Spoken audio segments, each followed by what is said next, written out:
really hard to talk to your partner when they're upset. You want to help them feel better. It's also a little bit scary because sometimes they might get angry at you, even though you're the one trying to help, and you might not know what went wrong. But I've seen what real empathy can do, and the blind spot that most people have is that they don't realize how bad their listening skills actually are. When you listen well, your partner feels loved. When you don't, the relationship suffers. I'm going to make it super simple for you guys today. And so I'm going to teach you 4 concrete listening rules to use when your partner is feeling upset. The reason that I call it skydiving listening is because couples in emotionally intelligent relationships listen like their lives depend on it. Imagine this. You're at the door, standing at the door of an open airplane, 13,000 feet over the earth. This is your first time skydiving and your heart is beating out of your ears. Next to you is your instructor. Let's call him Carl.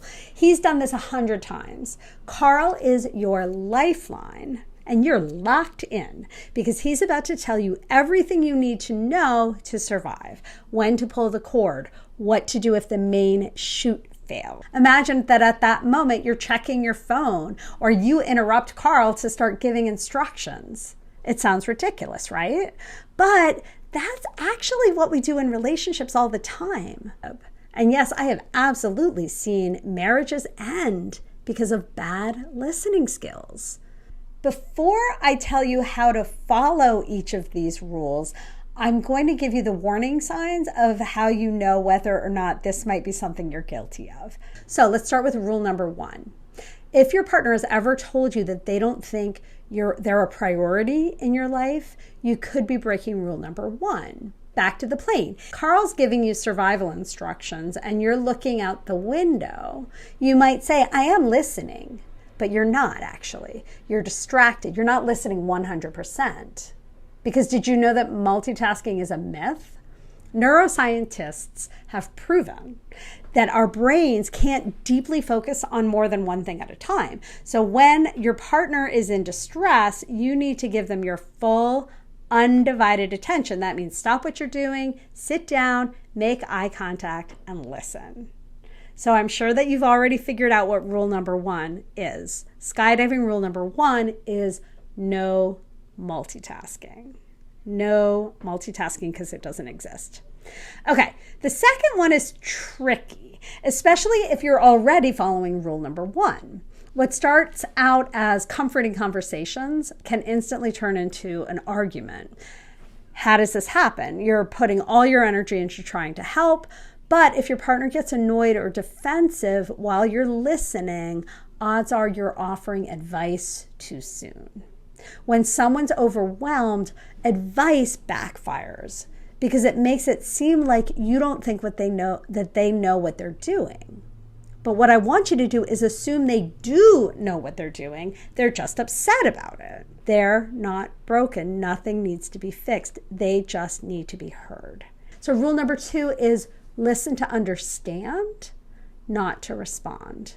Now we're at my favorite rule, because it reminds me of the soap operas I used to watch when I was in middle school. This one is one of the hardest rules to follow because it requires humility. The warning sign to rule number 3 is if your partner feels dismissed by you, almost as if you think you're smarter than them. In order to get this one right, you have to forget everything you know.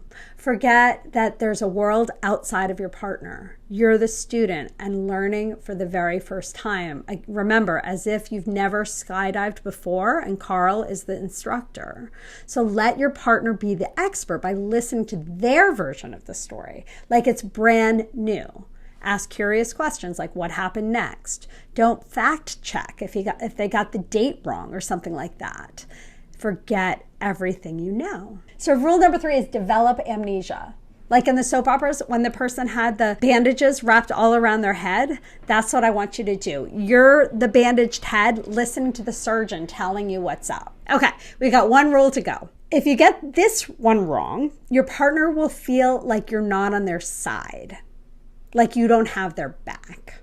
So somewhere along the line, as your partner's telling the story and you're listening with skydiving listening, the story is going to begin to feel a little bit familiar. And you might start to relate to the wrong person.